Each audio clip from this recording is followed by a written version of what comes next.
The night it all fell apart, I wasn't even supposed to be home. That's the part that still gets me.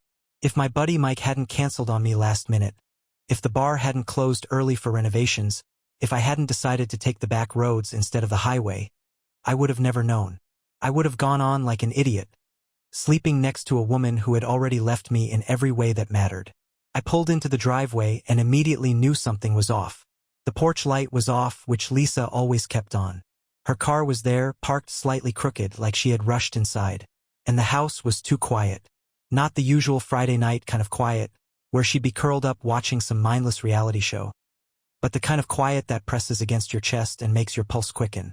I stepped inside, and that's when I heard it.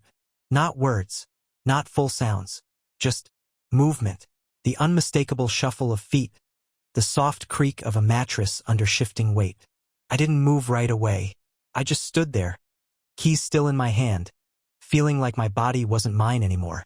A part of me, the pathetic part, wanted to turn around, walk out, pretend I never came home at all. But something heavier, something sharper, pushed me forward. The bedroom door was half open. Just enough for me to see, but not enough for them to see me. And there she was. My wife. My beautiful, lying, cheating wife. Straddling some guy like I had never existed. Like our home, our life, our history meant nothing. I don't know how long I stood there. My ears were ringing. My vision blurred at the edges. I could hear them breathing, whispering her voice. The same voice that used to tell me she loved me, now murmuring to someone else in the darkness. And then I stepped inside. She gasped. He scrambled, knocking over the lamp in his panic. The room flooded with dim, flickering light, and for the first time, I saw him clearly. Dark hair, athletic build, barely older than some college kid. A guy who probably thought he was invincible, right up until the moment I locked eyes with him. Lisa clutched the sheets to her chest like she was some innocent victim, like she hadn't just shattered everything. "Babe, wait," she started. I pulled my phone out of my pocket and dialed. 1 ring. 2. "Who are you calling?" she demanded, her voice high and shaking. The guy was still frozen, half naked, looking at me like I was about to end his life. Maybe a part of me wanted to, but I wasn't going to lay a finger on him. No, I had a better idea. I smiled, held the phone to my ear, and when the person on the other end picked up, I spoke clearly. "Get ready. Everyone's about to see you. Turn on the TV." Lisa's face drained of color so fast, I thought she might pass out. The guy, her little boy toy, looked like he wanted to crawl out of his own skin. "Good. What the hell are you talking about?" Lisa stammered, clutching the sheets like they could somehow protect her from what was coming. I ignored her. Instead, I watched the guy. His Adam's apple bobbed as he swallowed hard. His fingers twitched like he was about to bolt, but his legs wouldn't cooperate. He was frozen in place, caught in the headlights of something far bigger than he understood. The voice on the other end of my call spoke. Just one word. "Done." Lisa shot up, panic flashing across her face. "Who was that? What did you just do?" I finally looked at her. Really looked at her. This woman, the woman I had built a life with, was nothing but a stranger to me now. A liar. A cheater. A woman who had smiled at me that morning, kissed my cheek, and then climbed into bed with someone else before the sun had even set. I should have yelled. I should have thrown things. I should have broken something just to hear it shatter, just to match the way I felt inside. But I didn't. I stayed calm, because I didn't need rage. I had already set the fire. Now I just had to watch it burn. "Turn on the TV," I said again, this time slower, letting the words sink in. Lisa's hands shook as she reached for the remote. She fumbled with it, nearly dropping it before she finally pressed the power button. The screen blinked to life, and there it was. A live feed. Our bedroom. Right here. Right now. Her. Him. Me. Lisa's breath hitched. The guy choked on air. The footage had started exactly 2 minutes before I walked in. The camera caught everything. The tangled sheets, her hands gripping his back, the way they whispered to each other like they had all the time in the world. And the best part? It wasn't just on our TV. It was being streamed. Everywhere. Local news stations. Social media pages. Live. Lisa let out a strangled scream. She lunged for the remote, smashing buttons, trying to make it stop. But it was too late. The whole city was watching. "Turn it off! Turn it off!" she shrieked, her voice breaking into something desperate, something wild. The guy scrambled off the bed, yanking his jeans on with shaking hands. What the F **** did you do, man?" I smiled. Just a little. Just enough for him to see that I had planned this. Lisa turned on me, eyes blazing. "You set this up. You psychopath." I shrugged. "What can I say?" I said, voice calm as ever. "I like surprises." She lunged at me, hands curled into claws. Pure, furious, humiliated rage twisted her face into something unrecognizable. I barely moved. I didn't have to. She wasn't my wife anymore. She was just a woman scrambling to pick up the ashes of a life she had set on fire herself. And I was just getting started. Lisa's scream was the kind that curdled the air. Raw, animalistic, pure desperation. She clawed at the remote, jamming buttons like she could somehow erase what had already been seen. But it was too late. The guy, her little side piece, had finally found his legs. He bolted from the bed like a cockroach caught in the light, hopping around on one foot as he yanked his jeans up. I didn't stop him. I wanted him gone. His part in this was over. He was just another idiot who thought he was special, thought he was untouchable. He was neither. "Lisa," I said, my voice level calm, almost detached, "you might want to check your phone." She froze, mid-breath, mid-panic. Her eyes darted to the nightstand where her phone lay. The screen was already lighting up. A flood of notifications, calls, messages, and then the vibration, that deep, endless, unrelenting vibration. The kind that only happens when you're being absolutely blown up. Lisa snatched the phone up, fingers shaking as she unlocked it. I watched, enjoying the way her expression shifted. Confusion first, then realization, then horror. Her sister had texted. "Lisa, what the hell is this?" Her mom. "Tell me this isn't you." Her boss. "Call me, now."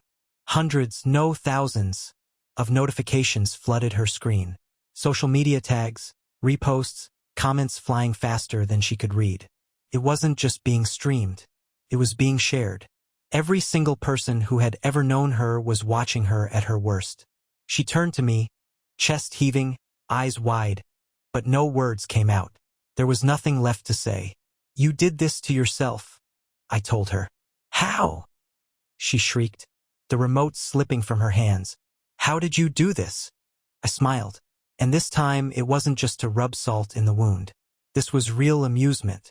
"I have cameras in the house, Lisa," I said, tilting my head. "You think I didn't notice you sneaking around? You think I wouldn't find out? You think you were clever?" I took a step toward her, and she actually flinched, like I was some kind of monster, like she hadn't been the one to rip this marriage apart with her own hands. "You humiliated me," I continued, voice even. "In our house. In our bed. You threw away everything we had for that."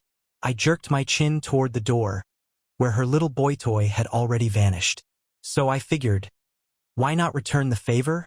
Her breath hitched, her mouth opened, but nothing came out. And then, a knock at the front door. Loud, sharp, urgent. Lisa jolted, eyes darting toward the hallway. My phone buzzed in my pocket. I pulled it out, checked the screen, and let out a small chuckle. "Right on time," I muttered. Lisa's panic skyrocketed. "Who is that?" I didn't answer. I just walked to the door, taking my time, letting her sit in that thick, suffocating dread for a few extra seconds. Then, with a casual flick of my wrist, I opened it. And standing there was her father, face red, hands clenched into fists, eyes burning with something I had never seen before. Lisa made a strangled sound behind me, because she knew. She wasn't walking away from this. Lisa's father, Richard, was not a man of many words. He didn't need to be. The way he carried himself, the way his eyes drilled into you, was enough to make grown men shrink. And tonight, he looked like a storm in human form. His jaw clenched so tight I thought his teeth might snap. His eyes, the same cold blue Lisa had inherited, weren't just angry. They were disgusted. Behind him, Lisa's mother, Eleanor, stood with a hand over her mouth, shaking her head like she still couldn't process what she had seen. What everyone had seen. Lisa let out a small, broken sound behind me. A sound that might have been a word. A plea. But her father didn't even look in her direction. His eyes were locked on me. And then, he did something I didn't expect. He stepped forward, reached out, and shook my hand. Lisa made a choking noise. "Dad." Richard ignored her. His grip was iron, his voice low. "Tell me everything." And just like that, Lisa's world collapsed. She stumbled forward, still clutching the sheet to herself like it could somehow shield her from the consequences of her own actions. "Dad, please," she whispered. This isn't what you think?" Richard turned his head, slow and deliberate. "Not another word." Lisa's mouth slammed shut. Her mother finally spoke, her voice trembling. "Lisa, how could you do this?" Lisa's breath came in short, panicked bursts. "Mom, do you know how many calls we got?" Eleanor continued, voice rising, hands shaking. "Do you know how many people just saw our daughter?" She cut herself off, pressing her lips together so hard they turned white. "Do you have any idea what you've done?" Lisa turned to me, wild-eyed, as if this was somehow my fault, as if she was drowning and I was supposed to throw her a lifeline. But I wasn't here to save her. I was here to bury her. I gestured toward the TV, still blaring behind us, the footage now looping on a news station. "She didn't just cheat," I said, watching Richard's expression harden. "She did it in our house, in our bed, lied about everything, and then tried to cover it up." Richard exhaled sharply through his nose. He turned back to Lisa, and for the first time in my life, I saw true disappointment on a man's face. The kind that doesn't come from a mistake. The kind that comes from shame. "I raised you better than this," he said, voice like gravel. "I gave you everything, and this is what you do." Lisa's hands trembled. "Dad, please, Richard's nostrils flared. "No, you don't get to please your way out of this. You destroyed your marriage. You humiliated your family. And for what?" Lisa's mouth opened and closed. There was nothing she could say, because we all knew the truth. Her father took a slow step forward, towering over her. Lisa shrank back. I had never seen her look small before. But in that moment, she was nothing. "I hope he was worth it," Richard muttered. Then, without another word, he turned and walked away. Her mother hesitated for half a second, just long enough for Lisa to whisper, "Mom!" Eleanor shook her head and followed her husband out the door. Lisa was alone, completely, utterly alone. And then, as if the universe had one last nail to drive into her coffin, her phone buzzed in her hand. She looked down, her breath hitched. I leaned against the doorframe, arms crossed. "Who is it?" I asked, though I already knew. Lisa's lips trembled as she whispered the name. Her boss. And just like that, she lost everything. Lisa stood there, gripping her phone like it was the last thing tethering her to reality. Her breath came in short, uneven gasps, her face a mask of pure panic. I could see it, the way her brain was scrambling, desperate to find a way out of this. But there was no way out. She glanced at me, then at the door where her parents had just walked out, then back at her phone screen. Her fingers hovered over the screen, hesitating. "Answer it," I said, my voice calm. "You wouldn't want to keep your boss waiting." Her head snapped up. Hate, pure, unfiltered hate burned in her eyes. But I just smiled. She could hate me all she wanted. I was done caring. She swallowed hard and finally swiped to accept the call. "Hello?" I watched as her entire body tensed, her knuckles turning white around the phone. Whatever was being said on the other end, it wasn't good. Her lips parted. "Wait, what? No, this is a misunderstanding." A pause. A long one. Then a shuddering inhale. Lisa's free hand shot up to her forehead like she was trying to physically hold herself together. "Please, you don't understand." Another pause. Then, finally, her face crumpled. Tears welled in her eyes. Her knees buckled, and for a second, I thought she was actually going to collapse right there in front of me. "No," she whispered. No, you can't do this." A final pause. Then the call ended. Lisa stood frozen, her phone still pressed to her ear even though the line was dead. Slowly, she lowered it, her breathing ragged. I tilted my head. "So?" How'd that go? Lisa launched the phone at me. I dodged it easily. It hit the wall behind me and shattered, the screen cracking into a spiderweb of destruction. Just like her life. She let out a broken, furious sob and collapsed onto the edge of the bed, gripping her hair. You ruined me, she choked out. You ruined my life. I barked out a laugh. An actual laugh. Oh, sweetheart, I said, walking over and crouching in front of her. I didn't ruin anything. You did that all on your own. She looked up at me, tears streaking down her face, mascara smudged in thick, ugly streaks. I can fix this, she whispered, almost like she was convincing herself. I can fix this. I leaned in slightly. Fix what, exactly?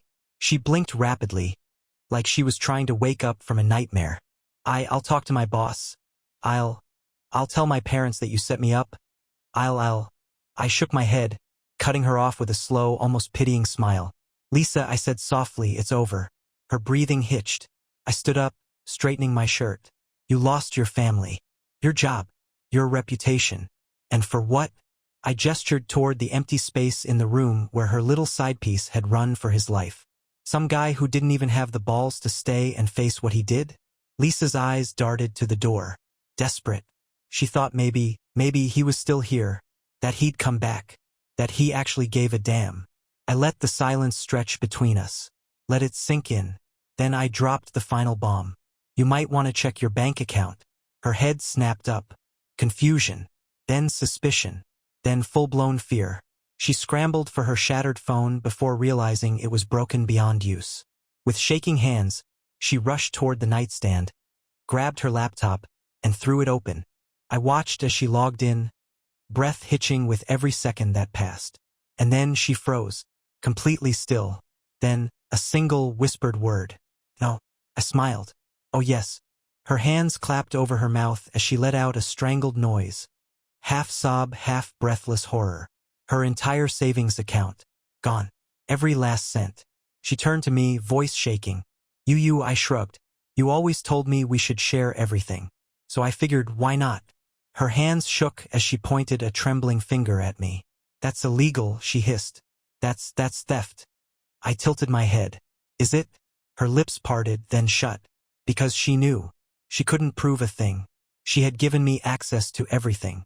Bank accounts, investments, even the emergency fund she had tucked away for solo vacations. And now, it was all mine. Lisa's breath came in short, panicked bursts. Her hands pulled at her hair, fingers tangling in the mess of it. You took everything from me, she whispered. I crossed my arms. Now you know how it feels. And with that, I turned and walked out. Behind me, I heard the sound of something crashing to the floor. A sob. Curse. Another crash. But I didn't look back. I was already free. I didn't stop walking until I was outside. The air was sharp and cool, filling my lungs in a way it hadn't in a long time. Freedom. That's what it tasted like. Behind me, I could still hear her. Lisa. Screaming. Crying. Throwing things like a child in the middle of a meltdown. She was unraveling, completely breaking down inside that house. The same house where she had betrayed me. I reached my car and leaned against it, taking a deep breath. I had won. Not just in the petty revenge sense. I had gutted her life from the inside out. Her job? Gone. Her reputation? Ruined. Her money? Mine. And her parents? They weren't coming back. And yet, I still wasn't done. My phone buzzed. Right on time. I pulled it out and smirked at the name on the screen. Detective Holloway.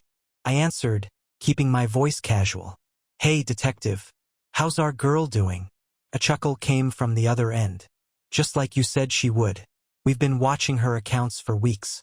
The moment she checked her balance and saw the money missing, she panicked, started making calls. And guess who the first person she called was? I laughed. Her little side piece? Bingo. And you were right about him. He flipped immediately. My smile widened. What did he say? He admitted everything. Said she promised him money. That she had been siphoning cash from your joint account for months. That she forged your signature on documents to open secret accounts. Holloway paused. That's fraud, my friend. Felony level. And now that we have his testimony, I exhaled slowly. You've got her. Oh, we've got her. Holloway confirmed. But there's more. I frowned slightly. More. A rustling of papers on his end. Your wife wasn't just screwing you over financially. She's been embezzling from her company, too. I let out a slow whistle. Damn. No wonder her boss called her. Yup. We're building a case right now. Shouldn't take long. And with her little boy toy's testimony, she's looking at serious time. Pause. So tell me, you ready to watch her world really fall apart? I thought about it. About Lisa. About every lie she had told. Every time she had smiled at me while betraying me behind my back. And then I smirked. Oh, detective, I said, voice dripping with satisfaction. I wouldn't miss it for the world. I drove away from the house without looking back. Lisa wasn't my problem anymore. She was theirs. I woke up the next morning to a text from Detective Holloway. It's happening. That was all it said. I sat up, stretched, and let out a slow breath. The past 24 hours had been a storm, but for the first time in what felt like forever, I felt calm. Not just calm, weightless. Lisa was done. And now it was time to watch her burn. I flipped on the morning news and barely had to wait. Breaking news. Local woman under investigation for fraud and embezzlement. And then her face. Lisa's mugshot. Her eyes were red, her face blotchy from crying. Her usually perfect, polished blonde hair was a mess. She looked wrecked, ruined. I turned up the volume. The anchor's voice was smooth, professional, but the underlying tone was deadly. Lisa Carter, a high-ranking employee at Maddox Financial Group, was taken into custody early this morning following accusations of embezzlement and fraud. Sources say Carter allegedly stole thousands of dollars from company accounts, as well as from her own husband, forging documents in his name. My phone buzzed. Another text. Richard. Saw the news. Good. She deserves worse. Eleanor. I can't believe my own daughter. I just can't. Her own parents had disowned her. Lisa Carter was officially a ghost. And then the cherry on top. A video started playing on the news. Not the one from last night. A new one. The footage showed Lisa screaming as she was dragged out of our house by officers. She was flailing, mascara-streaked, hair flying in wild tangles. You can't do this. This is a mistake. I'm the victim here. The officers barely flinched. She was nothing to them. Just another criminal, another liar trying to claw her way out of the consequences she had earned. I leaned back on my couch, took a slow sip of my coffee, and smiled. Because for the first time in a long time, I was free. The day Lisa got arrested felt like the finale of a show I had been watching for way too long, except I already knew how it was going to end. The whole city had seen her fall apart in real time. The live stream, the news reports, the mugshot. Lisa Carter wasn't just a disgraced wife. She was infamous. And I wasn't done. I had one last card to play. I drove to the courthouse, arriving just in time to see them bringing Lisa inside. She looked wrecked.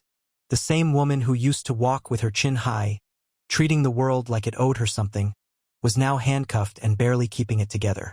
The moment she saw me standing by my car, she froze. Her lips parted, breath hitching, and for 1 second, I saw something behind her eyes. Not just anger, not just panic, fear. I smiled and gave her a little wave.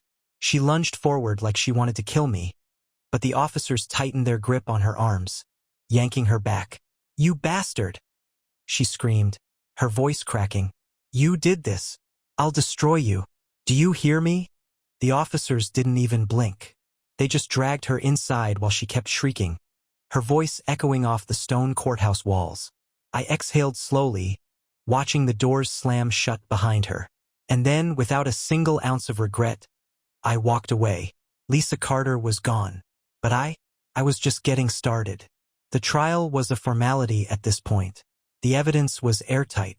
The embezzlement charges alone were enough to bury her.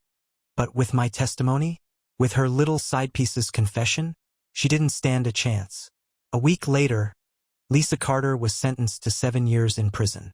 No appeals, no loopholes, just cold, hard justice.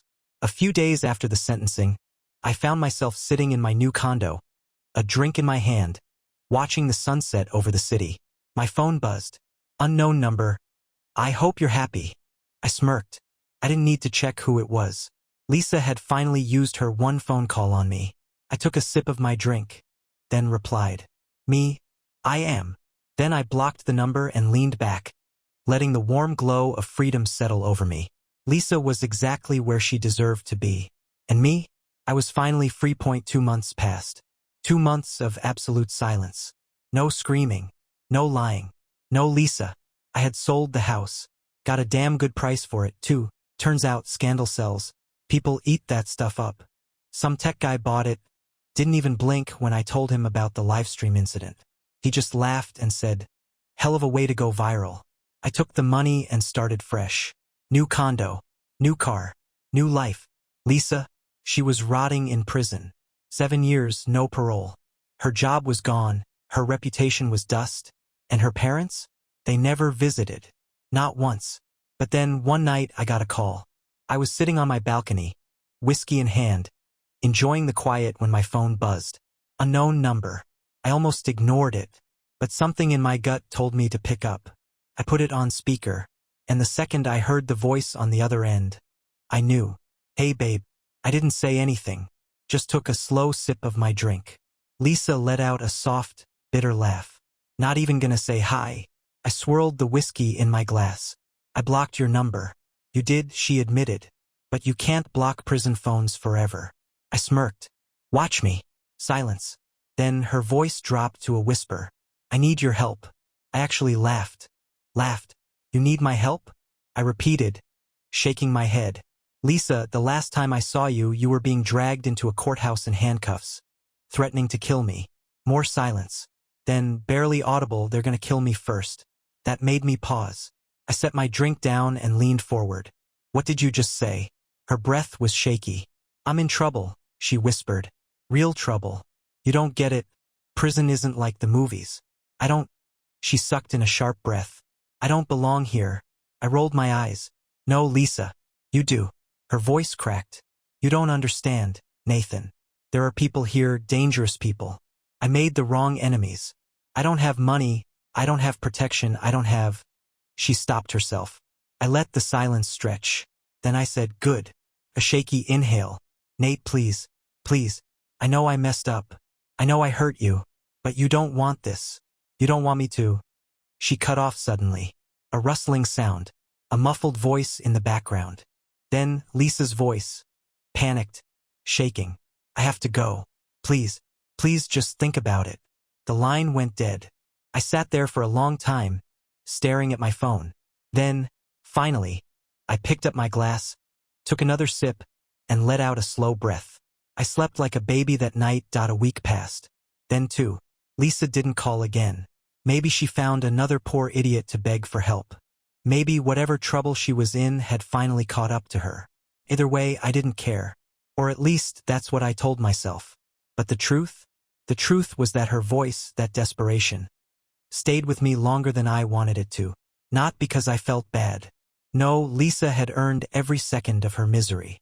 It was because, deep down, I knew exactly what she was talking about.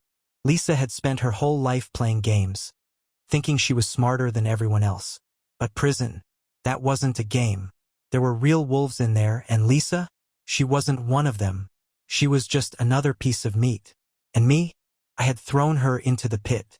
One night, I was out with some friends at a bar, celebrating the absolute best months of my life, when my phone buzzed again. Another unknown number. I stared at it for a long time, debating. Then I sighed and stepped outside to answer. I put the phone to my ear. "Let me guess. You need my help." Silence. Then a voice. But not Lisa's. A man. Cold. Flat. Dangerous. "She ain't gonna make it much longer, man." I straightened. My grip tightened around the phone. The man chuckled, slow and dark. "She's been beggin'. Cryin'. Pathetic, really.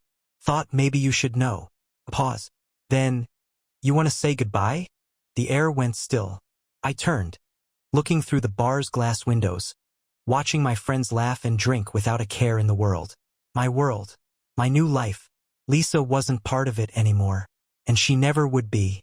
So, I exhaled slowly, let the silence stretch a little longer, and then I hung up, blocked the number, put my phone back in my pocket. and walked inside without looking back.